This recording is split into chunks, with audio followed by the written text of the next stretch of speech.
Shadow Slave Author, Guiltythree, published by Webnovel. Chapter 11, Crossroads. The three of them stood motionless, looking down in uneasy silence.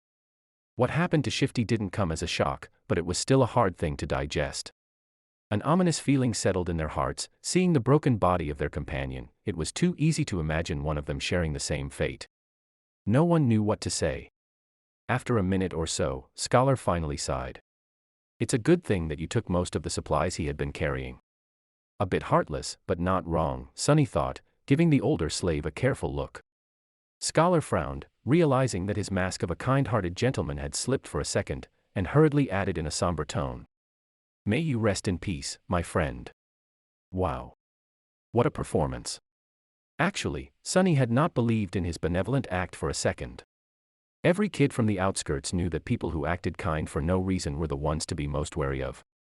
They were either fools or monsters. Scholar didn't seem like a fool, so Sonny became cautious of him from the moment they met. He got this far by being a mistrustful cynic, and there was no reason to change now.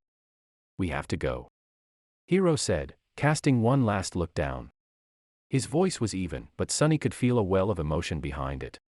He just couldn't tell what that emotion was. Scholar sighed and turned away, too.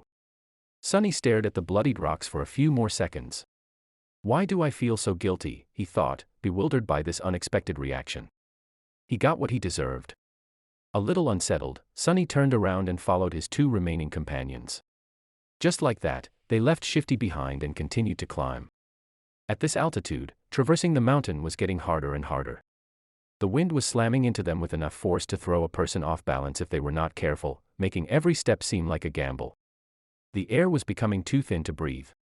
Due to the lack of oxygen, Sonny was starting to feel dizzy and nauseated. It was as though they were all slowly suffocating. Altitude sickness was not something one could overcome with effort. It was subtle and overbearing at the same time, affecting the strong and the weak with no regard to their fitness and endurance. If his luck was bad, an elite athlete could succumb to it faster than a random passerby. It was just a question of your body's innate aptitude and adaptability. Lucky ones were able to get over it after experiencing mild symptoms.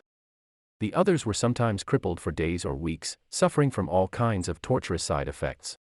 Some even died. As though all that wasn't bad enough, it was getting colder, too. The warm clothes and fur weren't enough to keep the chill at bay anymore. Sonny felt simultaneously feverish and freezing, cursing every decision he had made in his life to end up here, on the endless icy slope. This mountain was not a place for humans. And yet they had to go on.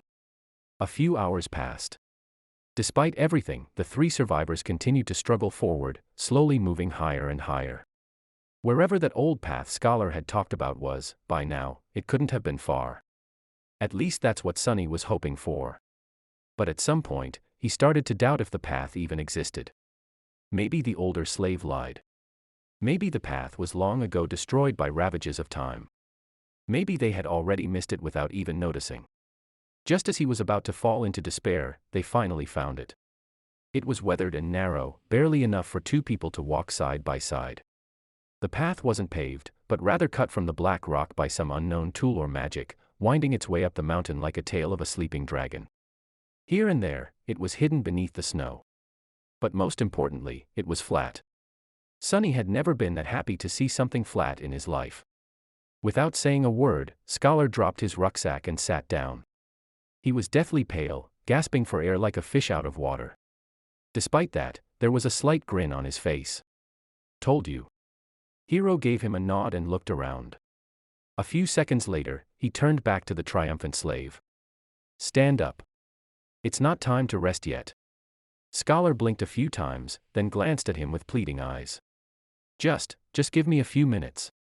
The young soldier was going to retort, but Sonny suddenly put a hand on his shoulder. Hero turned to face him. What is it? It's gone. What is gone?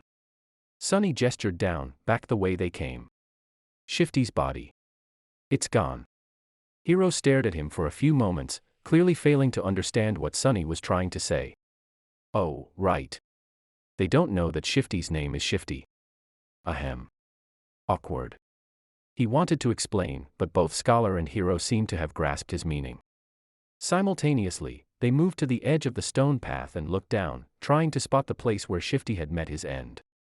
Indeed, the splattering of blood could still be seen on the jagged rocks, but the corpse itself was nowhere to be found. Scholar flinched back and crawled as far away from the edge as he could. The young soldier also backed away, instinctively grabbing the handle of his sword. The three of them exchanged tense looks, clearly understanding the implication of Shifty's disappearance. "It's the monster," Scholar said, even paler than before. "It's following us." Hero gritted his teeth. "You are right. And if it is that close, we will inevitably be forced to fight it soon." The idea of fighting the tyrant was as frightening as it was preposterous. He might as well have said that they will all be dead soon. The truth of it was painfully clear to both Sonny and Scholar. But the older slave, surprisingly, did not look panicked. Instead, he lowered his gaze and quietly said, "Not necessarily." Hero and Sonny turned to him, all ears. The young soldier raised an eyebrow. "Explain." "Here it comes." Scholar sighed. "The beast had traced us this far in just a day. That means that there are two most probable possibilities. Either it is smart enough to realize where we are going, or it is following the scent of blood." After a bit of thinking, Hero nodded, agreeing with this logic. The older slave smiled slightly and continued. "Whether it is one or another, we can throw him off our trail and buy some time." "How do we do that?" Despite the urgency in Hero's voice, Scholar hesitated and remained silent. "Why are you not answering? Speak." The older slave sighed again and slowly, as though against his will, answered. Sonny was waiting for this moment for a while now. "We'll just have to make the boy bleed. Drag him down the path, then leave him there as bait and go up instead. His sacrifice will save our lives." Right on time. If Sonny wasn't mad, and scared witless, of course, he would have smiled. His judgment, it seems, was eerily on point. Affirmation was always nice, but not in the situation where being right also meant potentially being used as monster bait. He remembered the words Scholar had spoken back when Shifty was campaigning to have Sonny killed: "Don't be too hasty, my friend. The boy might prove useful later on." These words, which had sounded benevolent then, now turned out to hide a much more sinister meaning. What a bastard. Now it all depended on whether or not Hero would decide to follow through with Scholar's plan. The young soldier blinked, astonished. "What do you mean, make him bleed?" Scholar shook his head. "It's simple, really. If the monster knows where we are going, we have no choice but to abandon our plans to reach the mountain pass and go over the peak of the mountain instead. If the monster is following the scent of blood, we have to use one of us as bait to mislead it." He paused. "Only by leaving a bleeding man further down the path can we reliably avoid the pursuit no matter how it is tracking us." Hero stood motionless, his eyes jumping between Scholar and Sonny. After a few seconds, he asked, "How can you bring yourself to propose something so vile?" The older slave masterfully pretended to look aggrieved and somber. "Of course, it pains me. But if we do nothing, all three of us will die. This way, at least, the boy's death will save 2 lives. The gods will reward him for his sacrifice. Gee, what a silver tongue. I'm almost convinced myself." The young soldier opened his mouth, then closed it again, hesitating. Sonny was silently watching the other 2 survivors, measuring his chances of coming on top in a fight. Scholar was already halfway to being a corpse, so overpowering him would not be a problem. Hero, however. Hero presented an obstacle.